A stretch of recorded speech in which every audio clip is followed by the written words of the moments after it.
Hey guys, welcome back to the Readers. I hope you are having an amazing day. Let's get right into the stories. The first one is a pro-revenge story. This happened about 6 months ago, but I just found out how far my revenge actually went. I served as a Navy enlisted member stationed at the naval base in Sasebo, Japan for several years before getting transferred back to the States. I worked at the main base hospital that served military personnel and their families. Being a small facility, everyone knew each other pretty well. Not long after I left, word got around about Dr. Matthews, a new physician officer working in radiology. My friend Sarah, who still worked there, called me one day. "You won't believe what this new guy is like," she said. "He treats enlisted personnel like we're dirt." "How bad are we talking?" I asked. "Bad enough that he's making formal complaints about living in enlisted housing," she replied. A few days later, Sarah sent me a photo of a letter she found on his desk. He had written to housing requesting a move from enlisted to officer quarters. For context, military housing is available for married personnel, families, or those who qualify based on rank and base location. Officer housing is typically more upscale than enlisted quarters. However, in Sasebo, the housing is pretty much identical since it's overseas. The base has 9 apartment towers with 2 designated for officers since enlisted personnel significantly outnumber them. When you get stationed there, it's your job to apply for housing before arrival. If you're late applying, you get whatever's available. Dr. Matthews got placed in an enlisted tower. Other officers had lived there before without issues. Many enlisted members have families too. His letter was something else. Here are some direct quotes, and yes, this guy has a PhD. "I have many valid objections to living in a building of almost all enlisted, and even many lower enlisted being an officer. There is a lot of crime, violent actions, drug use, and alcoholism that happen in enlisted housing. There are also sexual assaults and other perverts. I have a good-looking family, a wife and 2 daughters ages 3 and 4. They are prime targets to be victims for these enlisted deviant activities. My family should be safe in housing that is with officers. Officers are much more respectable, and these types of deviant activities are incredibly rare compared to the deviant activities of enlisted being commonplace. Other officer families will not want to visit us because our family lives in enlisted housing. My children need to make friends with other officer children. My wife needs to make friends with other officers' wives. I need to make friends with other officers.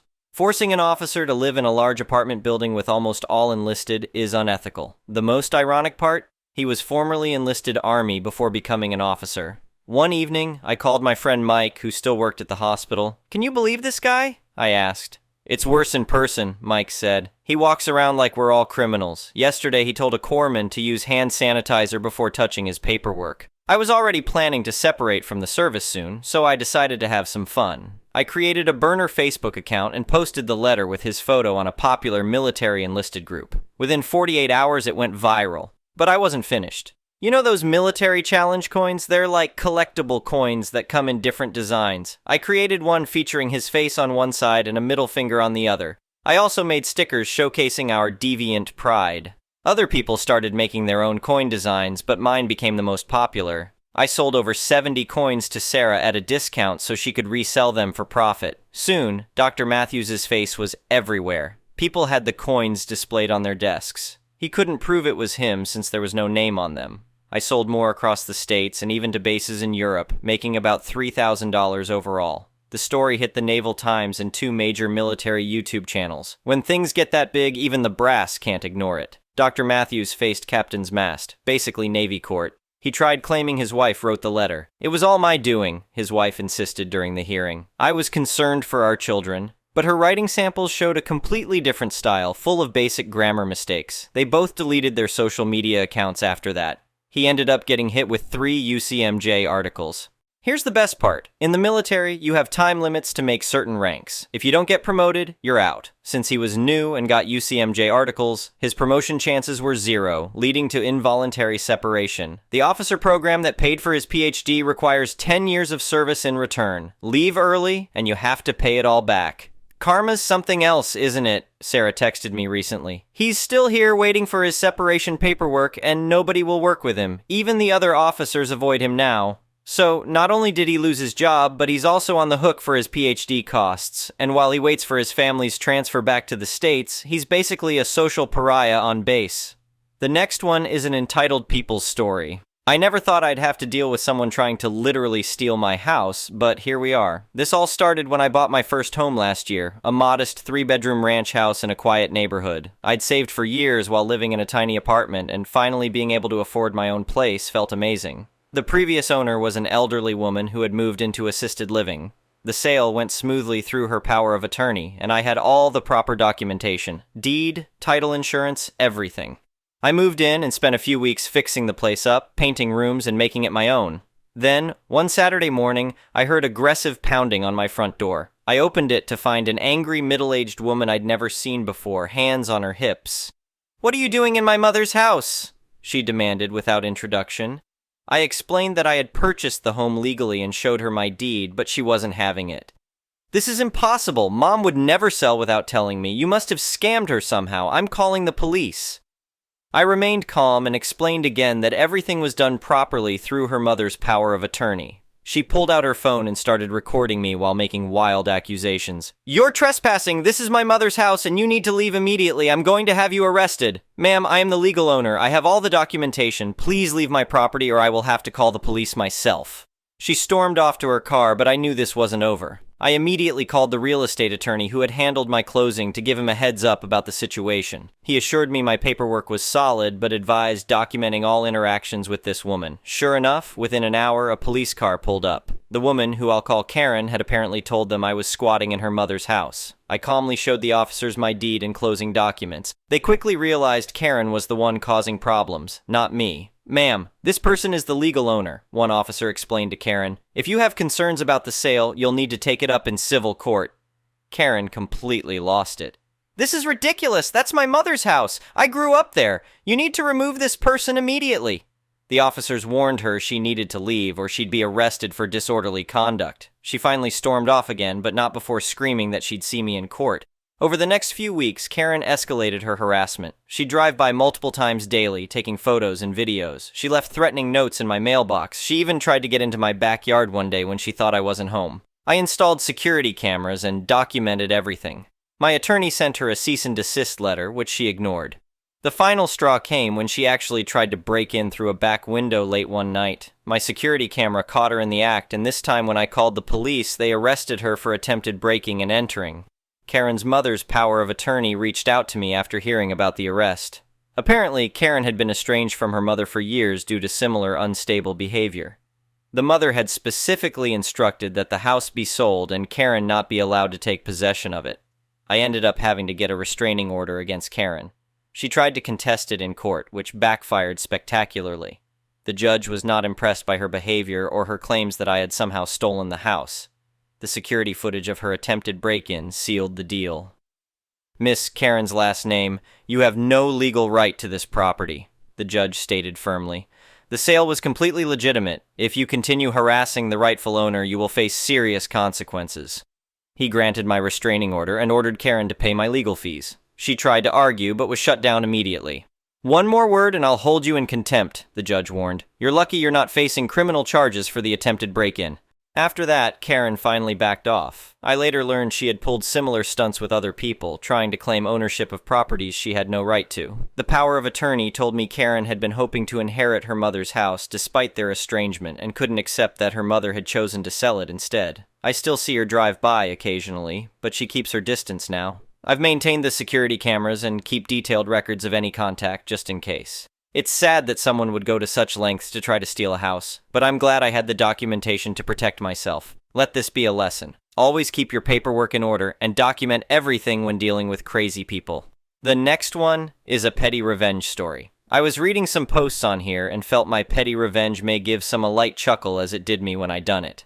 Years ago, I lived somewhere that parking wasn't allocated, but there was a car park shared by a lot of people. If we all parked well, there wasn't an issue, but there was one family that would always park badly so that they could keep a space for each other. One day I came home from work pretty tired and seen they had left just enough space that I could squeeze my tiny van, Ford Transit Connect, in between the two parents' cars. I wouldn't be able to get out the driver's door, but I could just hop out the back doors instead. I done just that, having a good laugh to myself as I escaped out the back of my van. thinking to myself about how they were going to have some amount of trouble getting into their cars the next day. Never heard anything from them. I wonder what the conversation was when their son came home to find he had no spot reserved and the parents couldn't get out. The next one is a malicious compliance story. First, a little context backstory. I, a 19Y-old man, am a severely closeted trans man. FTM. I recently moved to the US from Africa. I will not specify where for safety reasons to study abroad. In reality, I moved in hopes of escaping the anti-LGBT laws and the sad reality of being queer in Africa. I hoped in America I could find a future where I could truly live as myself.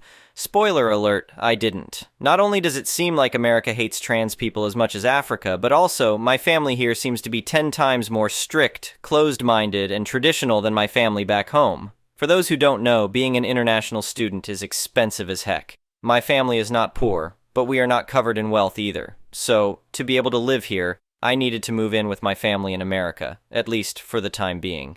Now, to the actual story. A year ago, my cousin graduated from community college and was going to transfer to another university to complete their degree. We are all taking this route because it's cheaper. Naturally, we all had to attend said graduation. And people from immigrant families can probably relate, but my family insisted on being well-dressed, overdressed for the occasion. I hate dresses with all my heart. I've hated them for as long as I can remember, even long before I realized I was trans. I hate how I look, I hate how they make me feel, and it feels like I'm on the verge of a panic attack every time I'm forced to wear one, especially in public. You can probably tell where this is going. I was forced to wear one for the graduation. You cannot fight or talk back to your elders in my culture, no matter how old you are. I tried to protest as much as possible, but the decision was final. I genuinely wanted to unalive myself that day. Anyways, this year was my graduation, and I knew since last year that the same thing will proceed. My family will ask me what I have to wear for my graduation, and even if I had a perfectly nice suit that was appropriate for the occasion, they'll force me to go dress shopping and wear one to it. But this year, I came prepared. I didn't mention it earlier, but for over a year and a half now, I've been on a weight loss and bodybuilding journey. In fact, the whole incident last year has made me double down and work out even harder. Losing weight and building muscle has been a way to help me manage my body dysphoria. Not only do I now look more masculine, but I look pretty cool with muscles too. Like said earlier, my family is very traditional, so they live by certain gender expectations. And one thing they absolutely hate is masculine girls and feminine boys. They hate muscular girls with a burning passion, saying it looks ugly or unnatural. So this year, when they brought up dress shopping for my graduation, I didn't even put up a fight. I went along like nothing was wrong. While dress shopping, I purposely picked the most tight-fitting dresses, sleeveless ones, and even unattractive ones. I've been able to hide my body progress this whole time by only wearing loose and baggy clothes around the house.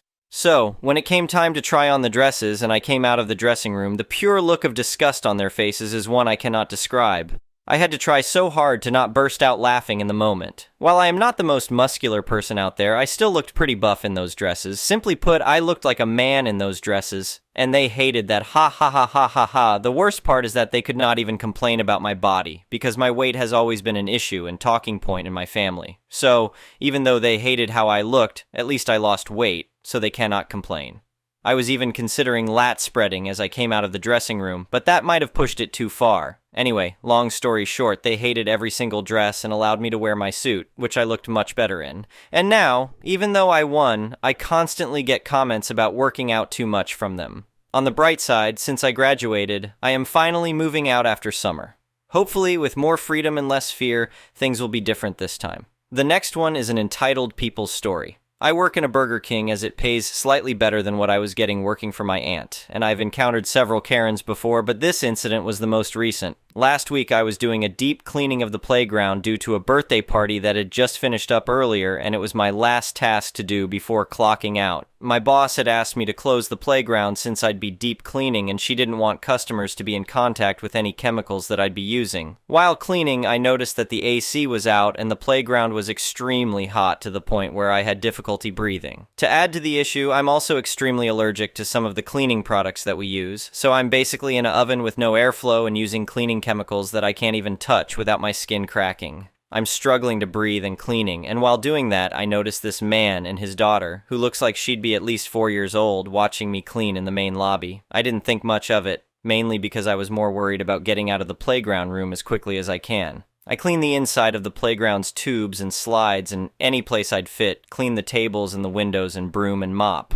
Throughout this, I have the door to the playground locked. The man and his daughter are sitting outside of the playground, clearly waiting for the door to the playground to open. I get out, taking the cleaning tools with me, without locking the playground from the lobby's side. I didn't have the keys on me, and you'd only be able to lock the playground without a key from inside its room, so I drop off the cleaning products in the back, and I tell my boss about the AC being out, and to give me the key to lock the playground from the outside. She hands it to me, and I quickly head back to the playground to lock it, worrying that customers might try to get in despite the signs I put up clearly saying the playground was closed. Sure enough, the daughter was going inside the playground with the man holding the door open. I quickly get to him and ask him to take his daughter out, as the playground was closed due to issues with the AC and cleaning chemicals all over the playground. He gets angry, and while grabbing his daughter, he starts yelling at me, "I waited for so long for you to clean up that mess. Why are you closing the playground if the store is still open?" Me, "Sir, the reason is due to my boss telling me to close it.